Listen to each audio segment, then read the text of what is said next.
Hey friend, Roger Christofferson here again with another first listen review. I've done a few babblings about this band in particular, talking about Bon Jovi and their newest release, I guess. It is they're calling it the 40th anniversary edition of Slippery When Wet. Although it came out in '86, so I guess it will officially be 40 years till next year, but I guess I don't have to wait a year for that. So anyway, this is like their huge breakthrough album. I was actually like a huge fan of Bon Jovi like way back in the day before this album. I heard Runaway for the first time on the radio, local radio station, and I was sold.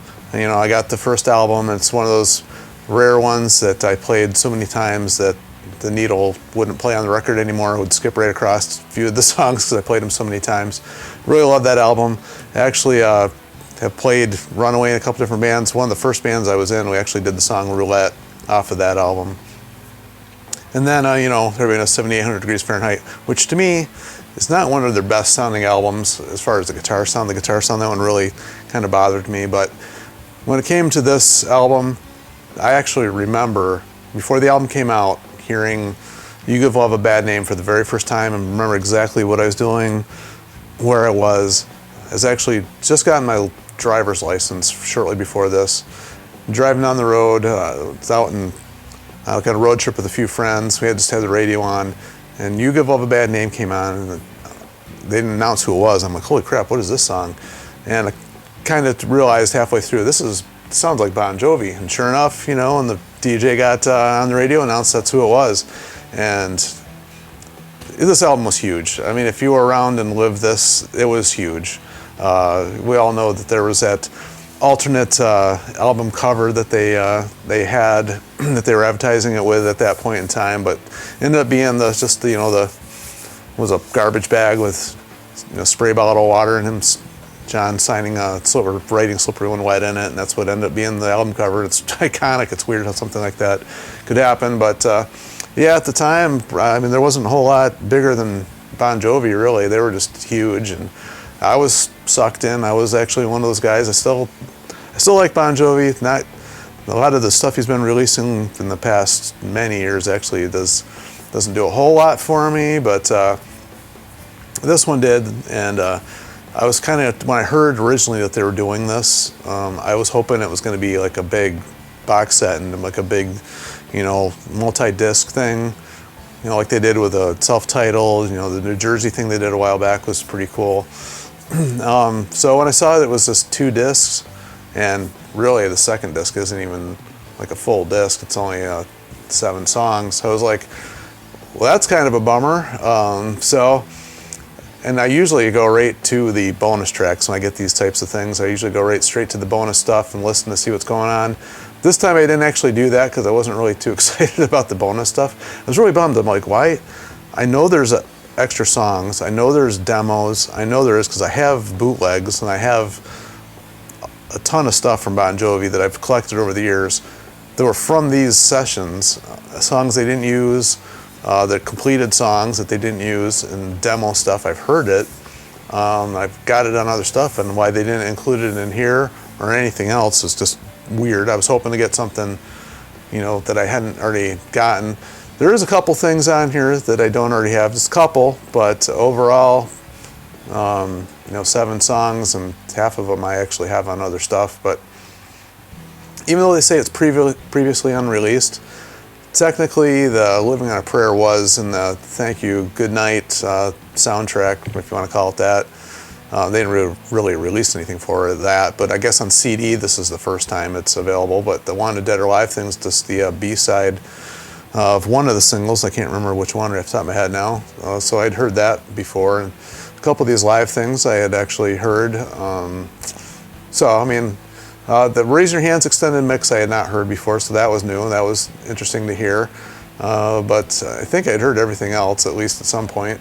But the thing, so I just put the album on, just figured I'd give it a good listen and see what I thought. I remember always liking it, like I said, but it's one of those ones I listened to so much that I just kind of tucked it away and haven't pulled it out in a very long time. But some of these songs that were not singles were like, I still enjoy them like more than the singles, quite honestly. Like Let It Rock and Raise Your Hands are more anthemic than I think than maybe even, I hate to say it, but Living on a Prayer, but those are really cool songs. I always really like them. And you know, even Without Love is a killer song. It's got a really cool hook. It's very catchy, and just listening to it again, it's like, yeah, this is a really good song. A couple of the weaker ones for me were, you know, Social Disease and I Die For You, but even those aren't bad songs. They're not as strong as, I mean, we got an album that's this good. Even good songs sound weak in comparison, I guess. I used to actually play Never, I was looking now, I used to actually play Never Say Goodbye in one of the bands I was in, but yeah, and even Wild in the Streets, I like that song. I always thought it was good. I think that one's just a strictly John written song. Most everything else was Richie and John with a couple Desmond Child assistants. I think this is, if I'm not mistaken, this is the album where he came in and helped him out. Yeah, definitely this is the album, because I remember him talking about You Give Love a Bad Name, writing that song. That was like the first one I think they worked on. And then, you know, of course, Living on a Prayer.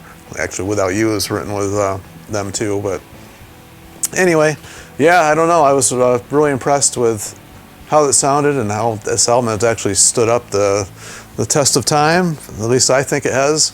And, you know, I don't think we're going to get anything like this from John and company anymore, even if Richie does come back to the fold. But, you know, we could always keep our fingers crossed. You know, we all know the issues he's had with his voice.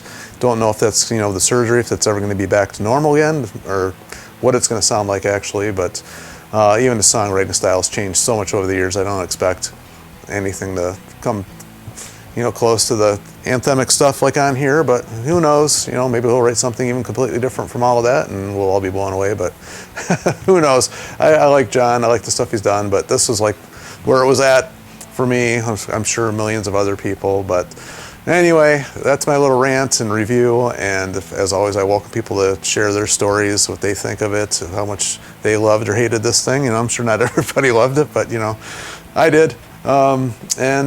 You know, like, share, and subscribe to keep this music alive, because I still want to hear them.